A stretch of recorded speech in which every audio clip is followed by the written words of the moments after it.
Hello there.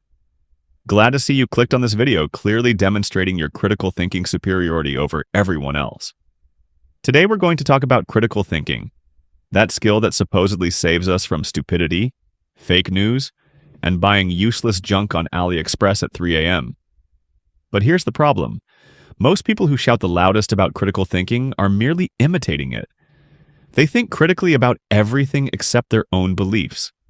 So let's figure out what real critical thinking is, why we pretend to know how to apply it, and how to actually start thinking critically without going to extremes. Part 1. What critical thinking really is. Critical thinking isn't just doubting everything or a clever way to sound smarter at parties. By definition, critical thinking is the application of cognitive strategies that help improve decision-making through self-analysis and evaluation of your beliefs to achieve desired outcomes. The key word here is your beliefs. Not your neighbor's beliefs, not your colleagues, not some random internet guys. As philosopher Bertrand Russell said in his book, Problems of Philosophy, most people would rather die than think. Many do. The most important aspect of critical thinking isn't just questioning information, but understanding your own biases and being willing to change your viewpoint. But here's the twist. Our brains are evolutionarily not designed for critical thinking. Research by cognitive psychologists from Yale University showed that we're more likely to use critical thinking to defend our existing beliefs than to honestly test them. Come on, that's not about me. I'm absolutely logical and rational, says each of us while simultaneously believing in our horoscope or that our football team is the best in the world for completely objective reasons. Part 2. Why real critical thinking is so difficult. Let's be honest, critical thinking requires energy. Lots of energy. Our brain makes up about 2% of our body mass, but consumes roughly 20% of all energy. And like a true capitalist, it aims for maximum cost optimization. So when you're faced with a choice, spend 30 minutes researching information sources or simply agree with an opinion that confirms your beliefs. What will you choose? In his book, Thinking Fast and Slow, Daniel Kahneman writes, "We are not so much thinking beings that sometimes feel as feeling beings that sometimes think." Plus, let's admit a very uncomfortable truth. Critical thinking is often downright unpleasant. When you start to truly analyze your beliefs, you may discover that many of them are based not on facts, but on emotions, childhood traumas, or simply on what some charismatic guy said on TikTok. Now imagine what happens to a person under stress, sleep deprivation, information overload. That is the modern human in their normal state. Under such conditions, the brain completely turns off critical thinking and switches to survival mode. Quick automatic reactions based on instincts and past experience. Part 3. The illusion of critical thinking. This is where it gets interesting. Most people don't engage in real critical thinking, but desperately want to seem smart. Thus, the illusion of critical thinking is born. It's like when you apply self-tanner, but tell everyone you just got back from Bali. Technically, you look tanned, but it's not quite the same thing, right? There are 3 types of critical thinking imitation. Hyperskeptics question absolutely everything except their own doubts.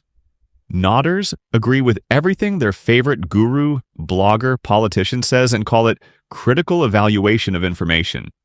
Nihilists proclaim that everything is meaningless and use this as an excuse to not make any effort. A 2016 study conducted at Stanford University showed that 80% of students couldn't distinguish between sponsored content and actual news. And these are people who grew up with the internet. But the funniest part is that these same students rated their critical thinking skills as above average. It's like me calling myself a professional basketball player because I can throw crumpled paper into the trash on my 3rd try. Part 4. When excessive critical thinking becomes a problem. You know what's even worse than imitating critical thinking? Excessive critical thinking. It's like trying to use a Swiss Army knife for surgery. Technically possible, but not recommended. If you overanalyze every decision, applying all the cognitive tools you know, you'll just get stuck in endless analysis. Imagine George Raymond Richard Martin unable to finish Game of Thrones because he's constantly critically analyzing every plot move. Though this might actually be the real reason for the delay of his latest books. Balance is needed. Sometimes the decision to buy chocolate is simply based on wanting chocolate, and that's perfectly fine. Or, as Mark Twain said, we are all amateurs. Our lives are too short to become professionals at anything. Part 5. How to develop real critical thinking. All right, after all this whining and deconstruction, let's talk about how to actually develop critical thinking without going crazy or becoming an insufferable bore. The first and most important step is developing self-awareness. You can't think critically if you don't recognize your own biases and prejudices. Start tracking moments when you experience strong emotional reactions to information. This might be a sign that your deep-seated beliefs are being challenged. Practice the steel man principle. Instead of attacking the weakest version of your opponent's argument, try to formulate the strongest version of the position you disagree with. The "what if I'm wrong" method sounds simple but is surprisingly effective. Every time you're certain you're right, ask yourself this question and try to answer it honestly. Study cognitive biases, not to find them in others, but to recognize them in your own thinking. Pay special attention to confirmation bias when we only notice information that confirms our beliefs. Try keeping a decision journal. Write down why you made a certain decision, and after some time, go back and analyze whether it was correct. Diversify your information sources. If you're liberal, read conservative publications, and vice versa. This doesn't mean you have to agree with them, but it helps understand another perspective. Develop the ability to ask Socratic questions, open questions that deepen understanding. What does this mean? How do we know this? Logically, what are the consequences? Learn to recognize logical fallacies in argumentation. Not just others, but your own.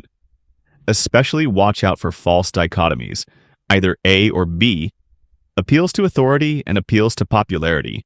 Everyone does it. Master the 5 whys technique. When you encounter a problem, ask why. 5 times in a row, digging deeper to the root of the problem. Use the devil's advocate method. Deliberately take a position opposite to your own and try to defend it. This will help you see weak spots in your own thinking. Learn to distinguish facts from opinions. Fact: water boils at 100 degrees Celsius at sea level. Opinion: tea is better than coffee. Seems obvious, but in practice, we often confuse these things. Finally, practice slow thinking. Give yourself time to think through complex issues. Don't demand instant answers. It's like meditation for your critical thinking. And most importantly, remember that critical thinking is not a goal, but a process. It doesn't mean you'll always make the right decisions. It means you'll learn from your mistakes. Conclusion. So, we've discovered that critical thinking is not just a trendy phrase for your resume or a way to feel smarter than others. Real critical thinking requires energy, courage, and willingness to admit you might be wrong. And yes, sometimes it hurts. I still struggle with this myself. I remember once spending 3 hours proving to a friend that he was wrong about some historical fact, only to realize in the end that he was right. I literally checked all the sources and did a ton of work to prove myself wrong. But you know what? It was a moment of growth. Painful, humiliating, but growth nonetheless. Critical thinking isn't something you can learn in a day or by reading one book. It's a lifestyle and constant practice. And if you take only one thought from this video, let it be this: critical thinking begins with you. Not with refuting others' arguments, but with an honest look at your own beliefs. Now go and critically analyze this video. I'd be delighted.